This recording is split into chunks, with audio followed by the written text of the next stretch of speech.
I really appreciate this. Should I call you Delegate Davis? Sure, that's fine. Um, my name's Fraser O'Leary, and I'm with the organization called Parent-Educator. Just help support people who are parents and educators at the same time. Okay. We have a couple of interviews scheduled to talk about the so-called Tebow Bill, the Mhm. bill I think that's sponsored by Delegate March. And when I was looking at the the docket, I was like, well, there's some really interesting things going on here. And so I wanted to talk to the man and uh, I was wondering if I could ask you about a few of the different bills and tell me if you could tell me sort of what the inspiration behind them and maybe Sure. both how it's looking and how people who are interested in supporting them can get involved and help. Do you mind if I just tell you a couple of the ones that I'm interested Yeah, in? yeah, definitely. So the ones that struck me are, I think it's HB 333 or HB 2. It's the student education accounts, the education savings accounts. Okay, I've got 293 on that one. 293. There's another one that's called 333. I didn't look into what that is. It's something similar, but yeah, 293. And then the public charter schools is obviously a very interesting one. Mhm. Those are ones great. I was also intrigued by some of the alternative pathways to advanced studies and then the college partnership laboratory schools. But I would love to talk about the education savings account and the public charter schools if you'd be open to it. No, definitely. I know those two and the other two you mentioned, so happy to talk about either of them in whatever order you wanted to. Sure. So could we talk first? Maybe let's talk about the charter school. It sounds like the expansion, right? Mhm. It looks to me like up till now we have charter schools have to be approved at the local school board. We do. It looks to me, just from reading it, that you're saying that it can be approved at the state level. Can you talk about, is that the right interpretation? It is. So we have the Virginia Board of Education, and and of course our local school boards. And right now, all charter schools, the charter application has to be approved by the local school board, which has caused some issues. It's kind of the box garden, the hen house, if you would. There's a reason why North Carolina has 200 charter schools and we've got 8, and it's a lot of local school boards do not want the competition in there. They, in a couple of cases with applications, they've told applicants don't bother filing it. We're not going to look at it. So we need to find a way to actually have an entity look at these and evaluate these charter school applications, especially in areas where the students truly still are being left behind. We have unaccredited schools in some of our areas, and we need to make sure that our students, regardless of zip code, have access to the resources they need to reach their full potential. And what this bill does is says that the Board of Education can also be the authorizer of a charter application. The way the Constitution of Virginia reads is that the supervision of schools that reside within a school district shall be local school boards, and that's fine. But we're just going to add another authorizer to the process. And so would you expect that people who maybe had hesitated to submit charter school applications because it was kind of a foregone conclusion that it wouldn't be accepted, you would start to see some more either supply or demand, depending on which way you look at it, more people submitting charter school applications? No, definitely. I think, right now people have this perception, and probably accurately so in a lot of Virginia, that we can waste our time to submit an rather large application, right? These aren't, I'd like to. These are, give me your budget, your employee list, that sort of thing. But they feel it's a waste of time because it's not going to get a fair review and assessment inside the local school systems. Now, opening it up to the Board of Education, either A, holds the feet to the fire of those on the school board to actually review these things and make accountable decisions, or B, at least gives them a different body to go to for the authority to utilize that charter. And I think that opens the door again for people being willing to come forward with those learning experiences.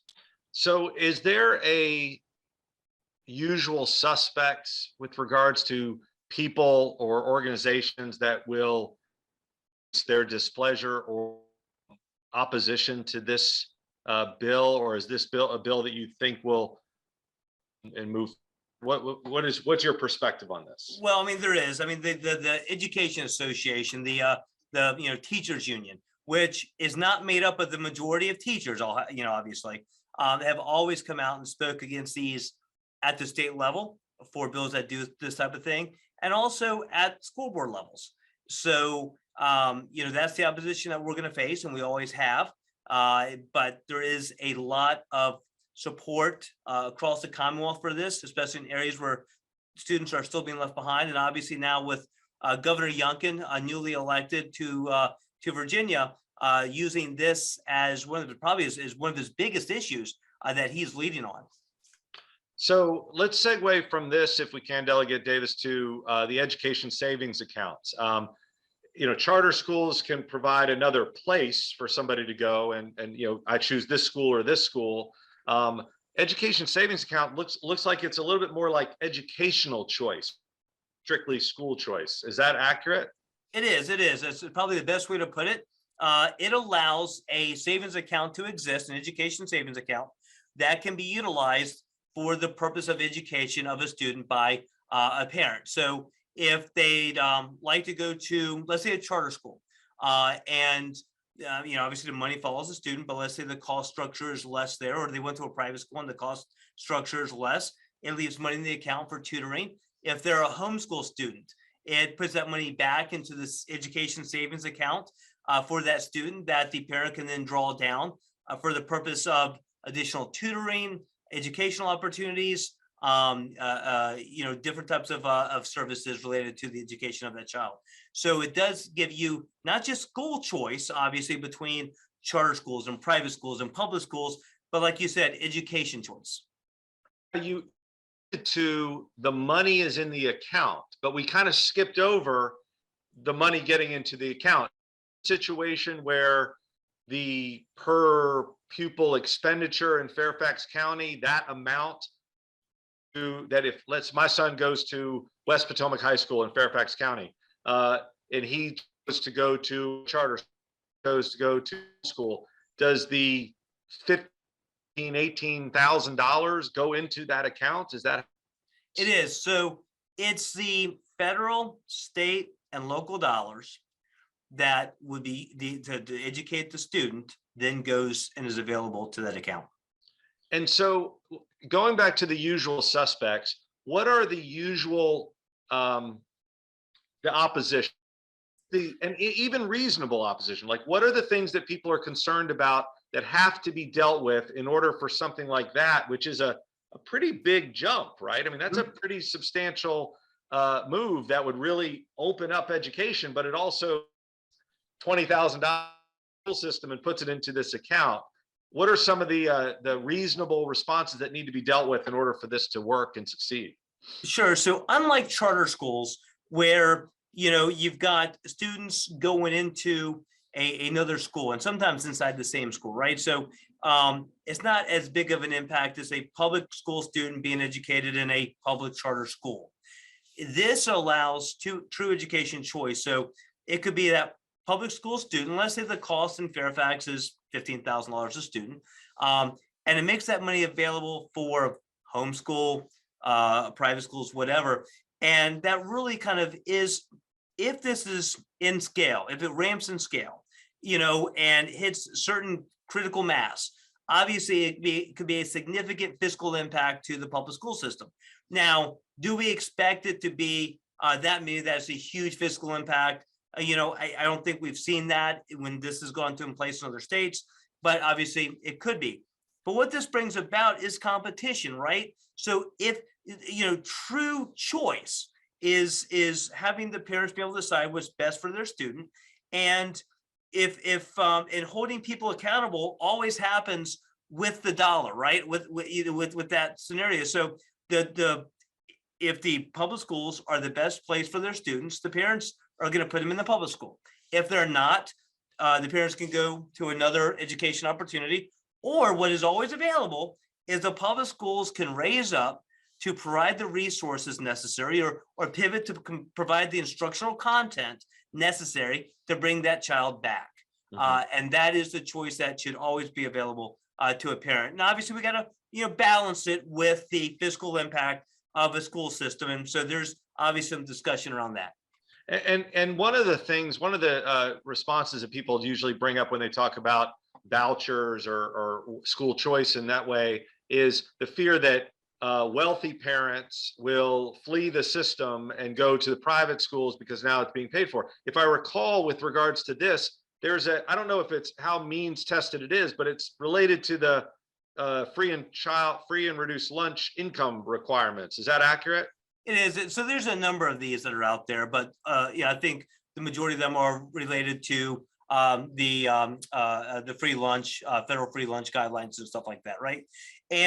But not only that, but when you do look at who utilizes these, it's not always those with means, right? Especially nowadays where there's so many other.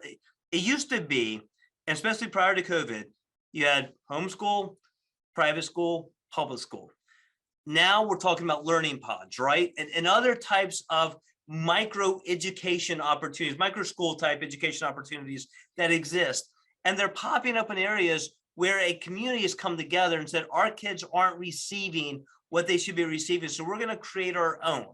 And it helps can fund those as well. And what we see, whether it's this or charter schools, it traditionally is those that have students that have it's not your advanced students trying to be more advanced, it's those that have fallen through the cracks that are not being given the resources necessary to reach their full potential that tend to take advantage of it.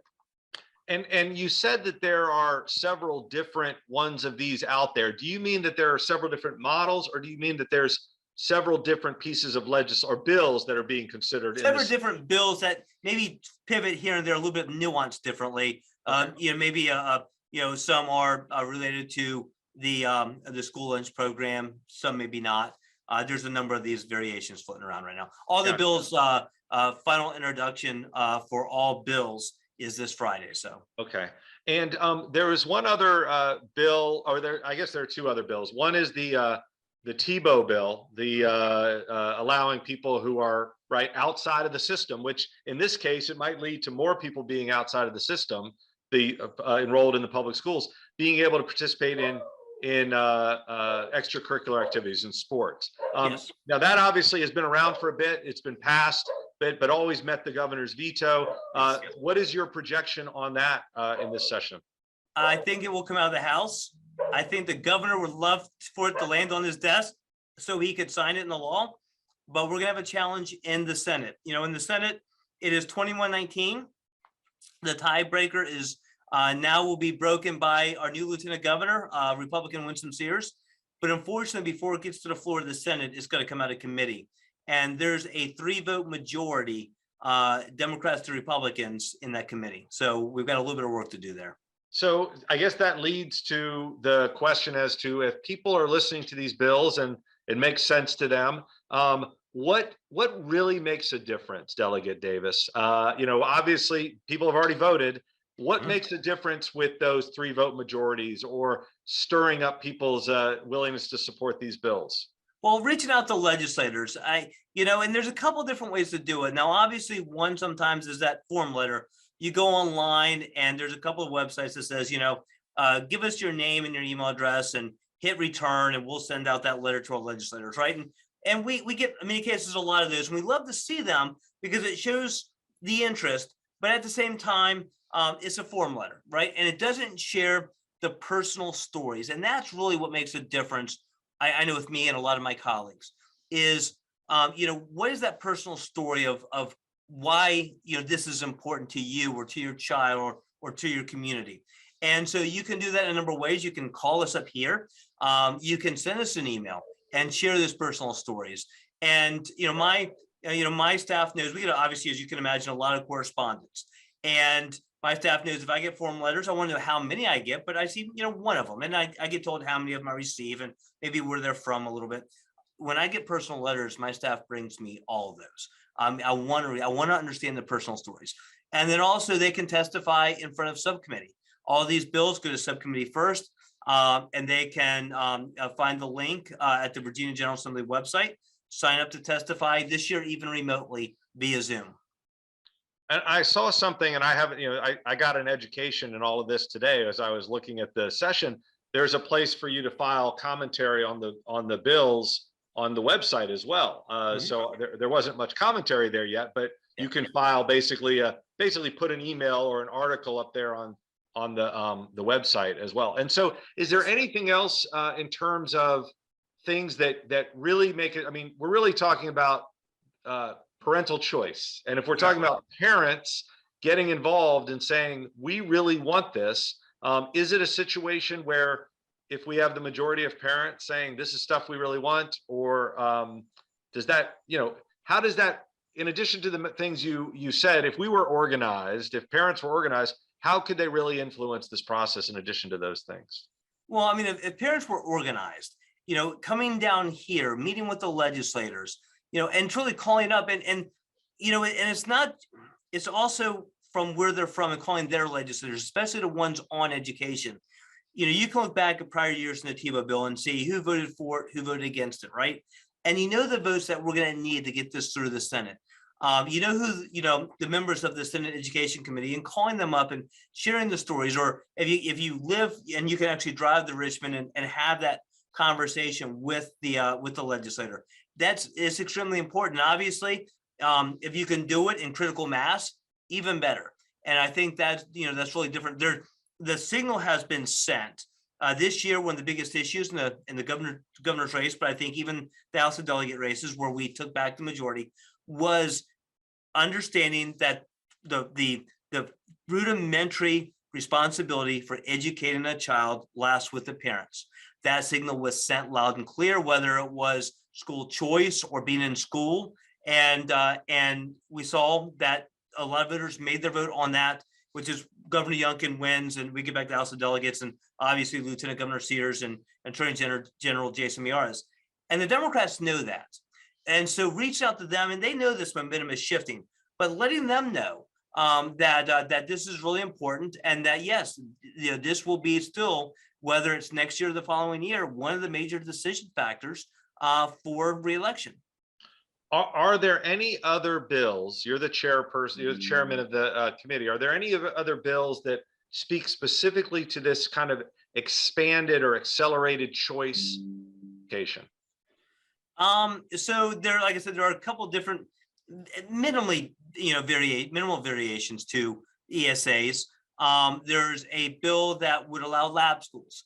And so lab schools are schools today we can do where a partnership with a university can create a K-12 school and help oversee the education curriculum that happens in that school for the purposes of whatever to get on whatever curriculum route.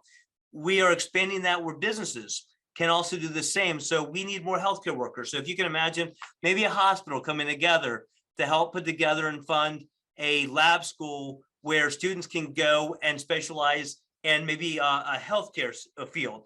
They still get the same general education that you would expect coming out of high school, but there are more classes geared towards having that student graduate with the certifications and experience necessary to go right into employment into the healthcare field.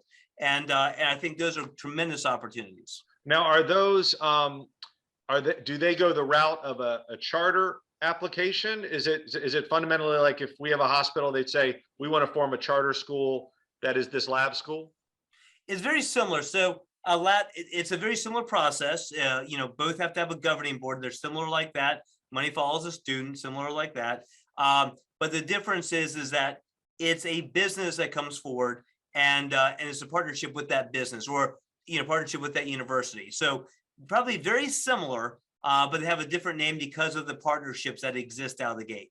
Okay, no, this is fascinating, and I definitely think our number one priority is sharing that these bills are out there, and to see how we can get people either in their districts or down to Richmond, especially if you talk about the homeschooling community, talking about, listen, this is what this would mean to us, right? This is what this or what have you. So, all right, this has been great, Delegate Davis. Thank you so much for taking the time, and I will share this with you immediately. I'll share this with your staff. Thanks so much. Sounds good. Thank you so much for your time. Thank you.